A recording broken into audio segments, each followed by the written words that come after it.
So I remember raising my hand when I was 9 years old, talking to my fourth grade teacher, and I said, when am I going to learn about money?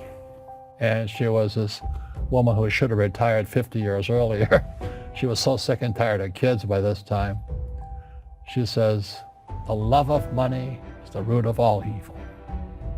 We don't teach money at school. I said, why not?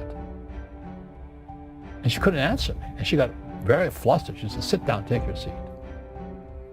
And then I got curious. I said, why don't we learn about money? She says, go ask your father. He's my boss.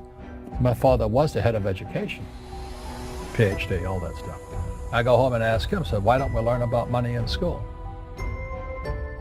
And he looked at me and says, because the government doesn't let us teach that subject. The government tells us what we can teach and what we can't teach. And I thought that was strange. And I said, but aren't we going to school to learn about money? He says, no, your job is to get a job. I said, but you get a job to earn money. He goes, no, you're supposed to just get a job. I went, no. Isn't the purpose of a job to earn money? He goes, you're correct. I said, so why don't I just learn about money? I can skip the job part, And he got flustered and he said, look, and my father was, for Japanese, very tall, 6'4", and imposing man, good guy. But he says, if you want to learn about money, why don't you ask your best friend's father about money? And I said, why? That's Mike. So why ask him? He says, because Mike's father is an entrepreneur. And I said, what are you? He says, I'm an employee. I'm a government employee. And I went, oh, what's the difference? He says, the difference is an entrepreneur must know about money, or they're no longer entrepreneurs. And he says an employee doesn't have to know anything about money. Because the government will take care of them, the company will take care of them. Personal development is truly the key to the good life. You see, what you become is far more important than what you get. The most important question to ask on the job is not, what am I getting?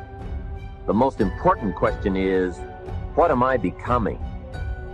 However, it is also true that what you become directly influences what you get. Most of what we have attracted by the person we have become. So here's the great challenge of life. You can have more than you've got because you can become more than you are. That is the great focus of attention for life change. Now, on the other side of the coin it reads, unless you change how you are, you'll always have what you've got. I've discovered that income does not usually exceed personal development.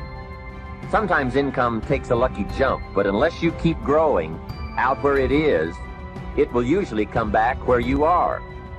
If someone hands you $1 million, best you become a millionaire quickly so you can keep the money. Life has strange ways.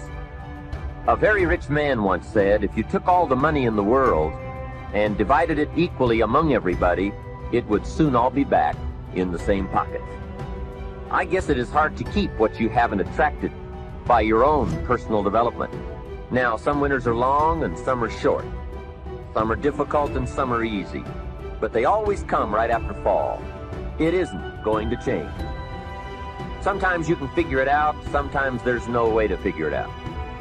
Sometimes it goes well, sometimes it gets in a knot. Sometimes it sails along, sometimes it gets in reverse. See, that's not going to change.